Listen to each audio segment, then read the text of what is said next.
نبی پاک صلی اللہ علیہ وسلم پہاڑ پہ بیٹھ کے پڑھتے تھے رات کو، تو وہاں نا ابو سفیان بھی آ گئے سنتے سنتے، کیونکہ انہوں نے پابندی لگائی ہوئی تھی کہ کوئی بھی بندہ وہاں نہ جائے، سوشل بائیکاٹ معاذ اللہ کیا ہوا تھا، کوئی نہ ادھر جائے، تو سنتے سنتے ابو سفیان آ گئے۔ کہتے ہیں حضور قرآن پاک پڑھ رہے تھے تو مجھے لطف بڑا آیا سننے کا، تو وہاں ایک قریب جھاڑی تھی، تو ابو سفیان جھاڑی میں بیٹھ گئے۔ ساری رات نبی پاک نے قرآن پاک پڑھا اور ساری رات انہوں نے سنا۔ ہمیں اتنا ذائقہ بات سن کے بھی تو آنا چاہیے نا۔ کہتے ہیں اب مجھے نہیں پتا تھا کہ اخنس بن شریک بھی کہیں آیا ہوا ہے، اس نے بھی وہی بھی یہ دیکھنے آیا کہ کہیں کوئی وہاں آیا ہوا تو نہیں، وہ بھی کسی کونے میں جھاڑی میں بیٹھ گیا، حضور قرآن پاک کی تلاوت فرماتے رہے، وہ ساری رات سنتا رہا۔ ادھر سے کہیں ابو جال بھی آ گیا، پتھر دل تھا، پر میرے مصطفیٰ قرآن پڑھتے تھے تو کان اس کے بھی کھڑے ہو جایا کرتے، ساری رات تلاوت سنتے رہے، تینوں پکے کافر جھاڑیوں میں بیٹھ کر تلاوت سنتے رہے۔ صبح جب جانے لگے تو ملاقات ہو گئی، تو کدھر آیا تھا؟ اس نے کہا پہلے تو بتا تو کدھر آیا تھا؟ میں تو آیا تھا دیکھوں کوئی آیا تو نہیں، میں تو کدھر؟ اس نے کہا میں بھی یہی دیکھنے آیا تھا کہ یہاں کوئی آتا جاتا تو نہیں۔ ابو جال زیادہ شاطر تھا، کہنے لگا خبردار کل کوئی نہ آئے، آج تو آ گئے کل نہ ہونا۔ اللہ اکبر۔ لیکن جہاں دل لگا ہوتا ہے نا وہاں دل کھینچا چلا جاتا ہے، دل جہاں لگ جاتا ہے نا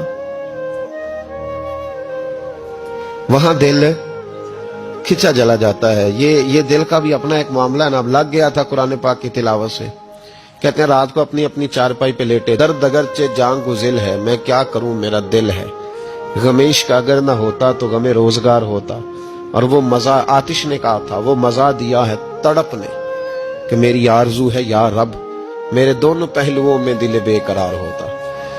تو کہتے ہیں کہ اگلی شام پھر آئی، وہی کیفیت، وہی انداز، وہی شوق، چارپائی پہ لیٹے پر کانوں میں وہ آواز رس گھولے، لیٹا نہ گیا، اٹھے پہنچے، لیکن آج جگہ بدل کے بیٹھ گئے تینوں۔ صبح ساری رات سنتے رہے محبوب کی تلاوت، صبح اٹھے تو پھر چوک میں ملاقات ہو گئی، تو کدھر آیا تھا، تو کدھر؟ ابھی بات ہونے۔ ابو جال ذرا زیادہ شاطر تھا، کہنے لگا میں تو تم دونوں کا خیال کرنے آیا تھا، کہیں تم دونوں تو نہیں آئے، یہ دیکھنے کے لیے آیا تھا۔ اللہ اکبر۔ 3 دن مسلسل آتے رہے اور میرے مصطفیٰ کریم کا ساری رات قرآن پاک سنتے رہے۔ اب اخنس بن شریک کہتے ہیں کہ میں پورا قریب آ گیا، میرا دل کہتا تھا کہ یہ سچے ہیں۔ کہتے میں نے تیسرے دن مشورہ کیا، میں نے کہا یار پتہ تجھے بھی ہے مجھے بھی ہے کہ نہیں آنا، پر ان کی آواز ایسی ہے، وہاں لذت ایسی ہے، نہیں نہ رہا گیا تجھ سے بھی، مان کیوں نہیں جاتا کہ ساری باتیں اپنی جگہ پر ان کی بات کانوں سے ہو کے دل میں اترتی چلی جاتی ہے، مانتا کیوں نہیں؟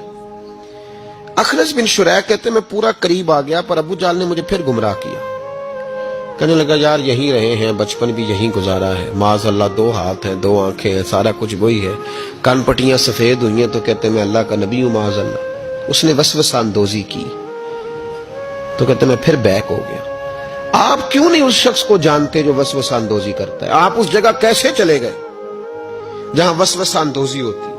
یاد رکھیں اس جگہ جائیں جہاں جانے سے دل صاف ہوتا ہے، جہاں جانے سے دل کا زنگ اترتا ہے، آپ کے وسوسے دور ہوں گے۔ وہاں جائیں جہاں ایمان کی، یقین کی، تیقن کی دولت بڑھتی ہے۔ کیوں وہاں جاتے ہو جو بیک کر دیتا ہے؟